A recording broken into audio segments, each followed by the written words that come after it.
এসেছিলাম বন্ধুরা তারানগর দেখতে পাচ্ছেন খুব অসুবিধার মধ্যে লোকজন আছে। তার মাঝেই কিন্তু একটা বন্ধন কোম্পানি থেকে লোক এসছে, তারা বন্ধন নিতে। আপনারা বলুন এই টাইমে এই সময়তে তারা খেতে পায় না, তাদের বাড়ি ঘরের কি অবস্থা, দেখুন। তারা বন্ধন কোত্থেকে দিবে? তাদের তো লোকজনের সাহায্য নিয়ে তারা চলছে। তাদের বসত বাড়ি বলতে এইটাই, আর বেশি না। আজকে রাত্রের মধ্যে তাদের বাড়িটা চলে যেতে পারে। আমি এই স্যারের সঙ্গে কথা বলবো, তিনি বন্ধন নিতে এসছে। তারা তো খেতে পায় না, খাবার জুটাতে পারে না, লোকজন যেটা দিচ্ছে ওটাই খাচ্ছে। কোথা থেকে দিবে? ভালো আছেন দাদা? করতে এসছেন বন্ধন কোম্পানি থেকে? ভারত ফাইন্যান্স থেকে। কি জন্য লোন? এখানে লোন চলে, তাই ইএমআইটা নিতে এসেছিলাম। এখানে ম্যাক্সিমাম কতজনের লোন আছে? এখানে 25 জন। আপনি কি ভাবতে পারছেন যে এরা দিতে পারবে? এরা তো এখন তো খেতে পারছে না, তো দিতে কি করে? সবই তো বুঝতে পারছেন। কাকা একটু এদিকে আসবেন। এটা আপনার বাড়ি নাকি? জি, আমার বাড়ি। আচ্ছা, এখানে কত জনের লোন নেওয়া আছে বলেন? 25 জনের লোন নেওয়া আছে। আমি আরো লোকের সঙ্গে যোগাযোগ করার চেষ্টা করলাম, তাদেরকে পেলাম না।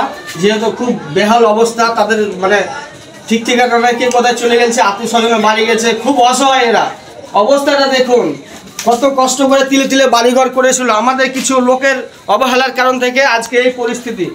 তো এই লোকগুলো কোথা থেকে বন্ধন দিবে আপনারাই বলেন, লোন দিবে কোথা থেকে আপনারাই বলেন। আমি হাত জোর করে বলছি, আমাদের যে এমএলএ এমপি গুলো আছেন, প্লিজ এদের দিকে একটু তাকান। তাদেরকে এসব থেকে বঞ্চিত করার চেষ্টা করেন। তারা দিতে পারবে না, তাদেরকে মাফ করে দিতে হবে। আপনারা এদের সঙ্গে কথা বলবেন, এদের কোম্পানির সঙ্গে। আমি এটাই বারবার বলছি, আপনারা প্লিজ একটু দেখবেন পরিস্থিতিটা, দেখেন এরা কোথায় থাকবে। ওই অবশ্যই ভালো থাকতে গেলে পরিশোধ করে দিতে পারত। অবস্থা দেখুন, তারা ঠিকভাবে থাকার মতো জায়গা নাই। জল, প্লাস্টিকের তলে দেখেছেন জল, কোথায় থাকবে? এই জায়গাগুলো মানুষের থাকার মতো জায়গা? এখানে ছাগল গরুও থাকতে পারবেন এমন পরিস্থিতি, তবে ওরা সহ্য করে থাকছে। আপনারা দেখুন, তারা অনেক হয়তো ঋণগ্রস্ত আছে, হতেও পারে, প্রতিটা মানুষের ঋণ আছে।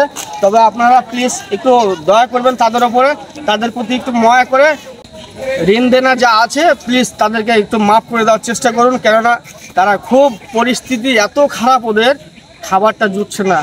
তারা একটু আশায় আছে যে কি আমাদেরকে একটু খাবার দিচ্ছে। তো বুঝতে পেরেছেন, এই যে ভেঙেছে প্রচুর টাকা দিয়ে নতুন বাড়ি করেছে। বাড়িটা যে কাকার সঙ্গে আমি বললাম, বাড়ি করে সেই ঘরের ঋণগুলো শোধ হয়নি। আবার এদিকে ধরেন বাড়িটা চলে যাচ্ছে, তারা কি করবে? খুব কান্না করছে, সামনে তো আসতেই পারছে না। আমারও বুকটা ফেটে যাচ্ছে।